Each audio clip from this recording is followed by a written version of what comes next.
अस्सलाम वालेकुम स्टूडेंट्स। तो 6th इक्वेशन मैंने आपके सामने लिखी है। इसके मैं ऑक्सीडेशन नंबर्स जो हैं वो लगा रहा हूँ आपके सामने, ठीक है। अब देखें, फर्स्ट स्टेप में हम क्या करते हैं कि इक्वेशन के जो ऑक्सीडेशन नंबर्स हैं उनको रिकॉर्ड करते हैं कि कहाँ पे चेंजिंग आई है, ठीक है। तो देखें जो है हमारे पास इसमें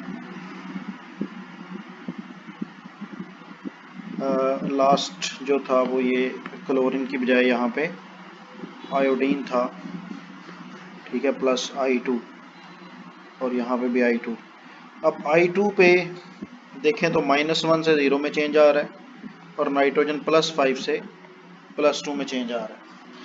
तो हम फ़ौरन एरो लगाएंगे आयोडीन से आयोडीन पे, +5 से +2 में चेंज आ रहा है और यहाँ पे आयोडीन 2 थे तो हमें लेफ़्ट साइड पे आयोडीन 2 करने पड़ेंगे, 2 लगा के।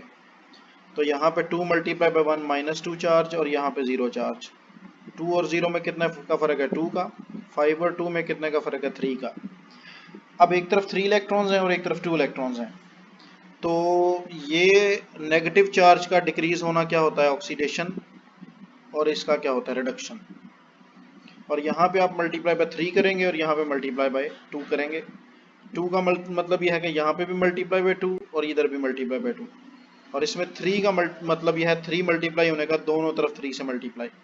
तो देन आपके पास इक्वेशन जो आएगी वो आएगी 2HNO3 प्लस ये 3 जब इस 2 से मल्टीप्लाई होगा तो 6HI फॉरवर्ड, ये 2 इससे मल्टीप्लाई होगा तो 2NO प्लस H2O उसी तरह से, प्लस 3 मल्टीप्लाई बाई I2 तो ये आ जाएगा इधर 3I2।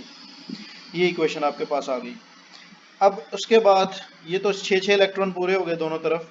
यहाँ पे आपसे पूछा जा सकता है क्वेश्चन में कि इलेक्ट्रॉन्स कितने यहाँ पे ट्रांसफ़र हुए।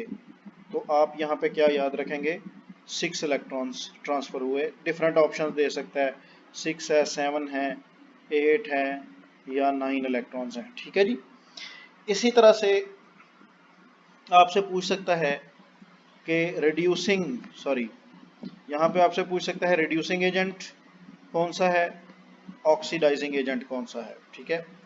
तो आप देखें कि ऑक्सीडेशन जो है वो किसकी हो रही है?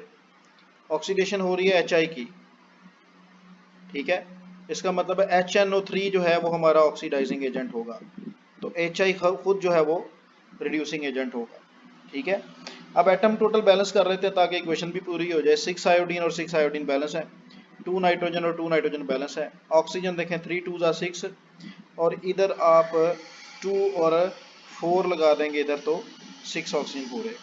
हाइड्रोजन ऑटोमेटिकली बैलेंस है, 4 × 2 और 6 और 2 हाइड्रोजन 8 8 पूरे हो गए, ठीक है।